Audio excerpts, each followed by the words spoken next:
Magandang araw at magandang gabi sa mga nakakapanood sa gabi at sa lahat po ng naabot ng video na ito. Welcome po dito sa AMBO Avoy Mix Video. Ngayon na naman po ay isa na namang nakakainis na balita ang ipapanood natin sa inyo. Video po ito ng Wiyong.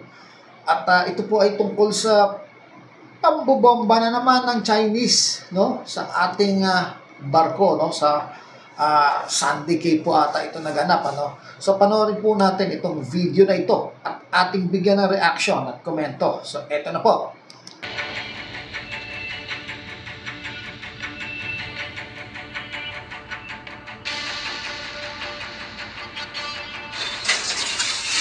Chinese Coast Guard vessel number 21559. This is England over 3002. ERP Dato Shanghai.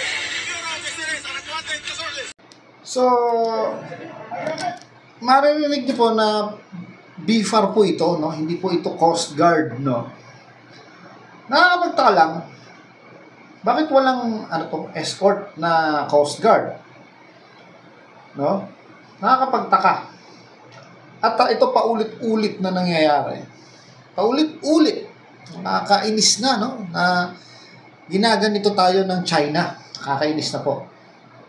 Pero walang action na ginagawa ang Pilipinas, ang gobyerno natin. No?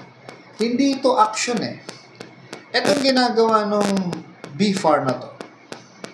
Kung wala yung sakupan dyan, nandiyan kaya ang BFAR? Sipin nyo, anong gagawin ng BFAR dyan sa Sandy Cay? No.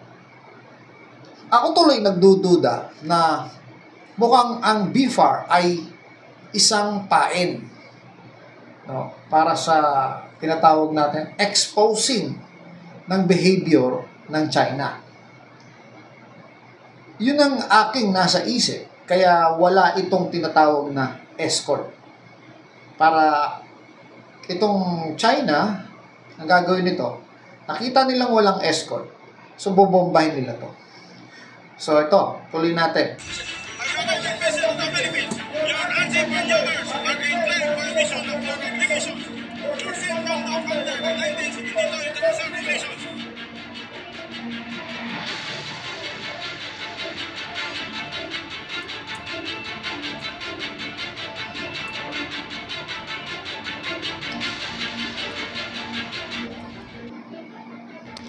So yan po, no, kinakawawa na naman po ang ating ito yung ating totoong research vessel, ano, yung BFAR.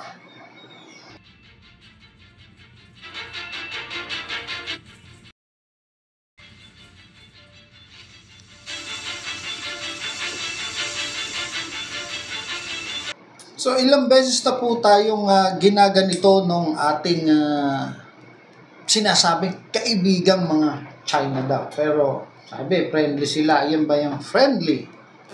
No? Para sa akin, mas delikado ito na kung ang BFAR ginagawa nating pangpain o kung yun ang balak ng gobyerno at hindi tayo pumalag na lang ng aktwal yung water cannon to water cannon. No?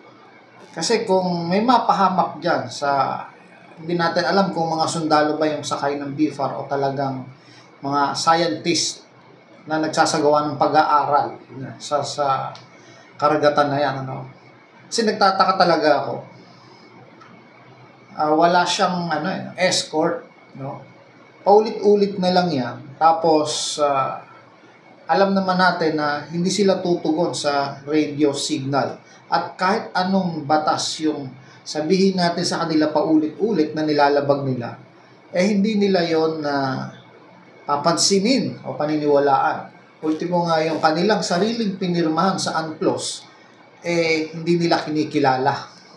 Yan pa kayang mga simple radio o pagpapaalala ng batas na hindi naman nila pinapansin. So dapat meron tayong isang escalation dyan na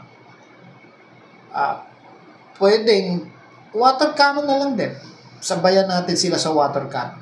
Kesa naman magpain tayo ng ganyan o BFAR, tapos pag napahamak o lumubog yan, o sira yan, namatay dyan, ay magti-trigger ito ng isang mas escalate na mas higher risk na pwedeng humantong sa gera.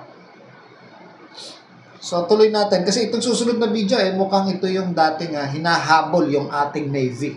Navy to Navy to.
So yun po video mula sa Wiyong na kuha doon sa aerial at saka doon sa loob ng barko mismo ng BFAR na pangbobomba ng Chinese ng water cannon sa ating vessels, no. Isa lang tanong ko sa gobyerno, bakit hindi nyo escortan yan? Alam nyo namang mangyayari yan. Sabi nyo nga, alam ninyo na mangyayari yan. Alam ninyo na paulit-ulit yan. Bakit pinapayagan na ninyo sa gobyerno, dyan sa Coast Guard, na hindi escortan yung mga vessels natin na ganyan? At may escort yan ng Coast Guard, no? Sabi nyo nga, scientist yung mga nagsasagawa ng pag-aaral dyan. So, possible na mga high profile yung mga sakay niyan. Pero bakit hinahayaan ninyo, Coast Guard? No, kung high profile yan, at least may dalawang escort yan na Coast Guard Kasi, mahalagang tao yan mga scientist na nagsasagawa ng pag-aaral dyan sa karagatan dyan. O maliban na lang kung talagang isa lang silang pain at ang mga laman niyan ay mga sundalo. So, ano man ang balak ninyo, ay medyo mas maganda siguro lumaban na lang tayo ng water cannon to water cannon. Kasi masasabi ko nga, kung pain yan, that is dirty tactic. O kaya, tanggapin na lang natin agad yung inalok ng China, ng Amerika, na yung tinatawag na mutual defense, i-active na lang natin. Baka sakaling mawala na yung ganyan, umurong yung China. Hindi ko sinasabing uurong. Baka sakali. No? So, hanggang dito na lang po. Ito po ang Aboy Mix Videos. Maraming salamat po.